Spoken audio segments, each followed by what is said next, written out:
اس video کو دیکھنے سے پہلے چینل کو آپ سبسکرائب کریں اور ساتھ میں جو بیل آئیکن ہے اس کو بھی دبائیں تاکہ لیٹسٹ ویڈیو کی نوٹیفیکیشن آپ سب سے پہلے ہم کہتے ہیں وہ تو رحیم و کریم معاف کرے گا، رحیم و کریم معاف کرے گا، بالکل کرے گا، لیکن اظہار غیرت کیا تو کیا کرو گے؟ آؤ اس کے اظہار غیرت کی چند شکلیں دیکھو اور اس کے بعد پھر احساس کرو ہم اور آپ کہاں کھڑے ہیں اور کیا ہے۔ یاد رکھنا شیطان نے اپنے جال میں ہمیں رحیمی اور کریمی کا احساس دلا کر ایسا جکڑ لیا ہے، اب وہ عمل کی طرف آنے نہیں دیتا، اب وہ عبادت کی طرف آنے نہیں دیتا، وہ اللہ کی طرف آنے نہیں دیتا۔ بڑی معذرت کے ساتھ آؤ ذرا میرے اور آپ جیسے گنہگاروں کی اوقات کیا ہے، اگر وہ شان غیرت کا اظہار کر دے تو آپ نے نام سنا ہے عظیم ذات کا ابو البشر سیدنا آدم علیہ السلام۔ یہ نام کس کو یاد نہیں؟ سب کو یاد ہے۔ یہ تمام انسانوں کے باپ ہیں، یہ تمام انسانوں کے باپ ہیں۔ بنائے کہاں گئے ہیں؟ میری اور آپ کی پیدائش جو ہے دنیا میں ہوئی ہے، ان کو بنایا کہاں گیا ہے؟ ان کو بنایا گیا جنت کے اندر ہے۔ ان کی ایک عرصی پر جناب حوا کو بنایا گیا، انہوں نے وہ پیدا ہوئے، ابھی ان کی تخلیق ہوئی اور ان کی جیسی پیدائش ہوئی سارے فرشتوں کو ان کے سامنے جھکایا گیا، اتنی عزت دی اللہ نے۔ ذرا توجہ کرنا اور ایک جملے پہ توجہ کرنا بہت دھیان سے، اللہ کرے آپ کے دل میں کچھ اترے، ہمارے دل میں کچھ اترے۔ اللہ اکبر، بنایا اتنی عزت سے، بلکہ ساری کائنات کو کن کہہ کر بنایا۔ آدم علیہ السلام کو اپنے دست قدرت سے بنایا، اپنے قدرت والے ہاتھوں سے بنایا، پھر اس کے بعد اتنی عزت دی کہ فرشتوں کو ان کے سامنے جھکایا، سارے علوم ان کے سینے میں منتقل کر دیے، انڈیز دیے، پھر اس کے بعد جنت میں رکھا اور ایک قید لگا دی، آدم اس کے قریب مت جانا۔ اور پھر ہوا یہ کہ آدم علیہ السلام و تسلیم نے اس کے قریب تو نہیں گئے، لیکن کسی نے لا کر کے دیا اور شجر ممنوعہ کو آپ نے کھا لیا۔ بتائیں، میں اس کو کوئی غلطی نہیں کہتا، میں اس کو کوئی گناہ کہتا ہوں، اس لیے کہ ہمارا پورا مسلک ادب ہے، مسلک عشق و محبت ہے۔ ہم لوگ کبھی بھی عبرت کی باتیں کرتے ہوئے بھی بے بات نہیں ہو سکتے، البتہ بہت محتاط لب و لہجے میں اس خطا اجتہادی کو ہم لغزش پیغمبرانہ کا نام دے سکتے ہیں۔ اب تھوڑا آپ کی توجہ رہے، وہ آدم جس کو اپنے دست قدرت سے بنایا جائے، وہ آدم جس کی پیدائش سے پہلے اس کی خلافت کا اعلان کیا جائے، وہ آدم جس کی بادشاہت، جس کی خلافت، جس کی تاجداری سب پر مسلم رہے۔ فرشتے کہیں کہ یہ اور یہ اور یہ ہوگا تو انی عالم و ما لا تعلمون کہہ کر ان کو خاموش کر دیا جائے، فرشتوں کو ان کے آگے جھکا دیا جائے، اتنی عزتوں سے نوازا جائے کہ اللہ اکبر جنت میں ان کو رکھا جائے اور ان کے بغض کی وجہ سے ہزاروں سال سے جنت میں رہنے والے عزازیل کو شیطان رجیم بنا کر کے نکال دیا جائے۔ اللہ اکبر، آپ اندازہ کر سکتے ہیں، لیکن بس ایک لغزش پیغمبرانہ ہے کہ وہ شجر ممنوعہ جو ہے جس کو منع کیا گیا تھا قریب جانے کے لیے، وہاں پر وہ کھا لیا گیا ہے اور پھر اسی پر جو ہے زمین پر اتار دیے گئے ہیں، لباس واپس لے لیا گیا، لباس واپس لے لیا گیا، بیوی کو جدا کر دیا گیا، ساتھ میں نہیں اتارا گیا، بیوی کہیں اور ہے، شوہر کہیں اور ہے۔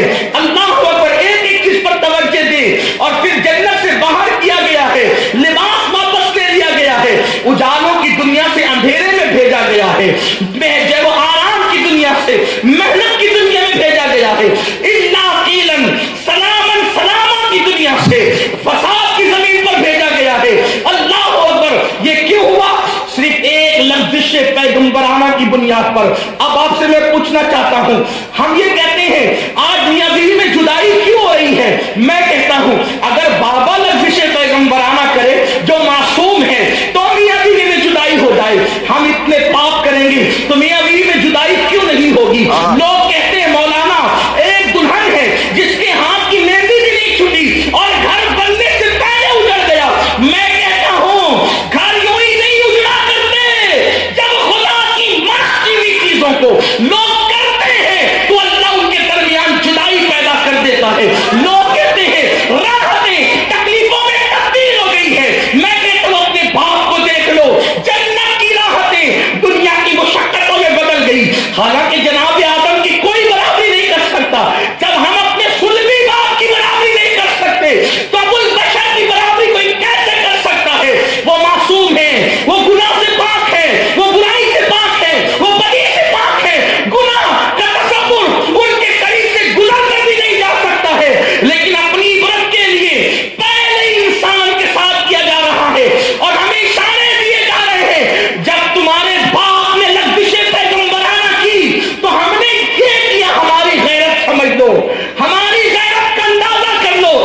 جب تمہارا معصوم باپ اگر لغزش پیغمبرانہ کرے تو ہم یہ کرتے ہیں تو تمہارے ساتھ کیا کریں گے؟ اب آپ سے بتاتا، آپ سے پوچھنا چاہتا ہوں، بیوی جدا ہو گئی، لباس لے لیا گیا، اور جتنی عزت دی تھی، کتنی عزت، فرشتوں کو کہا تھا سجدہ کرو، زمین پہ تنا اتار دیے گئے اندھیرے کے اندر، اور اس کے بعد حضرت آدم علیہ السلام 1 دن 2 دن 3 دن نہیں، کہاں وہ شجرے ممنوعہ کا حکمت والا فیل،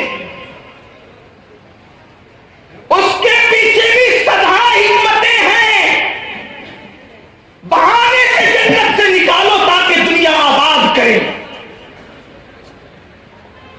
حضرت آدم علیہ السلام کی کوئی غلطی نہیں، اس میں حکمت ہے، واللہ اگر آدم علیہ السلام بفرض محال اس شجرے ممنوعہ کے قریب نہ جاتے تو یہ کائنات کو وجود نہ ملتا، نہ آپ ہوتے نہ ہم ہوتے، نہ مصطفیٰ جان رحمت کا دامن ہمیں نصیب ہوتا۔ تو ایک آدم کے اس احسان پر میں کتنا شکریہ ادا کروں کہ انہوں نے گندم کھا کے زمین پر آ کر گویا کہ زمین کی آبادی کے اسباب پیدا کر دیے، لیکن عبرت ہمارے لیے ہے، عبرت ہمارے لیے ہے۔ ایک شجر ممنوعہ کھا کر کے آدم علیہ السلام زمین پہ رو رہے، اتنا رو رہے کہ روتے روتے آنسوؤں کا ایک گویا کہ چشمہ تالاب بن گیا، رو رہے روتے روتے آنسوؤں کا چشمہ تالاب بن گیا۔ 1 دن نہیں روئے، 2 دن نہیں روئے، لغزش پیغمبرانہ پر کم و بیش 200 سال تک آدم علیہ السلام روتے رہے، لیکن آدم کو کوئی جواب نہیں دیا۔ تھوڑی دیر کے لیے یہاں رک کر کے سوچیں، ایک لغزش پیغمبرانہ پر غیرت کا اظہار یوں کہ رونے والا معصوم رو رہا ہے اور 200 سال تک کوئی جواب نہیں دیا جا رہا ہے۔ اب میں آپ سے پوچھنا چاہتا ہوں، جس قوم کے جوان زنا کے اڈوں پر جائیں اور قہقہے لگا کر کے زندگی گزاریں، اس قوم کے جوانوں کا انجام کیا ہوگا؟ کہاں وہ لغزش پیغمبرانہ جس کے پردے میں سدا حکمتیں چھپی ہوئی ہے؟ 200 سال تک آنسو بہانا کس کو کہتے ہیں؟ کہنے والوں نے کہا، لکھنے والوں نے لکھا کہ کچھ لوگ ایسے جنہوں نے رونے میں ریکارڈ قائم کیا، ان جیسا کوئی نہ رو سکا۔ حضرت آدم علیہ السلام جنت سے اترنے کے بعد کتنا روئے، 200 سال تک روئے۔ حضرت یعقوب علیہ السلام یوسف علیہ السلام کے بعد اتنا روئے، گم ہو جانے کے بعد آنکھیں سفید ہو گئی۔ حضرت سیدہ فاطمہ الزہرا رضی اللہ تعالیٰ عنہ حضور کے وصال کے بعد اتنا روئی کہ آخری دم تک روتی رہی اور اسی حالت میں دنیا سے تشریف لے گئی۔ واقعہ کربلا کے بعد امام زین العابدین اتنا روئے کہ زندگی میں پھر کبھی نہیں مسکرائے۔ یہ رونے والی چند ہستیاں ہیں جنہوں نے رونے میں ایک ریکارڈ قائم کیا ہے، اپنی زبان میں کہہ رہا ہوں ریکارڈ قائم کیا ہے، ان جیسا کوئی نہ رو سکا۔ لیکن آپ مجھے بتائیں نا، ایک لغزش پیغمبرانہ پر 200 سال تک کے آنسو ہے، حتیٰ کہ چشمے بن گئے، تالاب بن گئے آنسوؤں کے۔ جب چڑیا ان آنسوؤں کو پیتی تھی تو اڑتے پھرتے ایک دوسرے کو کہتی تھی کتنا لذیذ پانی ہے، ایسی لذت تو کسی پانی میں نہیں آتی۔ تو آدم علیہ السلام آنکھ کھینچ کر کے کہتے، اے پرندوں، ندامت کے آنسو میں یوں ہی لذت ہوا کرتی ہے، شرمندگی کے آنسو میں یوں ہی لذت ہوا کرتی ہے۔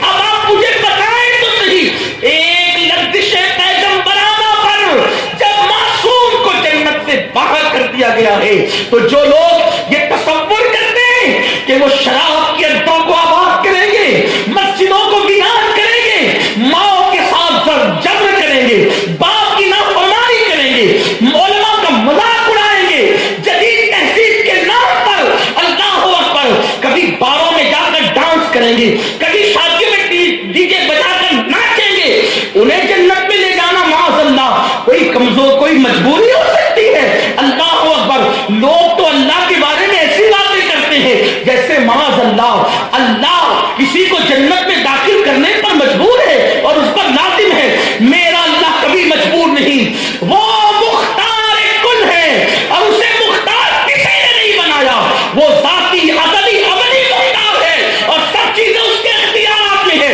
وہ جس کو چاہے عذاب دے، کوئی پوچھنے والا نہیں، وہ جس کو چاہے اجر دے، کوئی سوال کرنے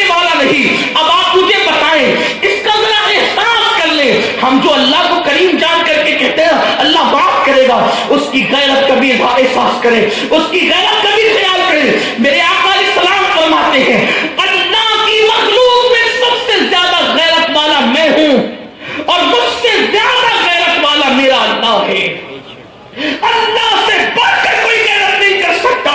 اسی لیے میرا اللہ کبھی کسی چھوٹے سے گناہ پر بھی اتنا ناراض ہوتا ہے کہ پوری پوری بستی کو ہلاک کر دیتا ہے, پوری پوری بستی کو تباہ و برباد کر دیتا ہے. اور کبھی کبھی کسی چھوٹی نیکی پر بھی اتنا راضی اور خوش ہو جاتا ہے کہ زندگی کے سارے گناہوں کو معاف کر دیتا ہے. یاد رکھیں ہم میں سے کوئی ایسا نہیں ہے, کوئی ایسا نہیں ہے جو اللہ تبارک و تعالیٰ کے عذاب کو اٹھا سکے.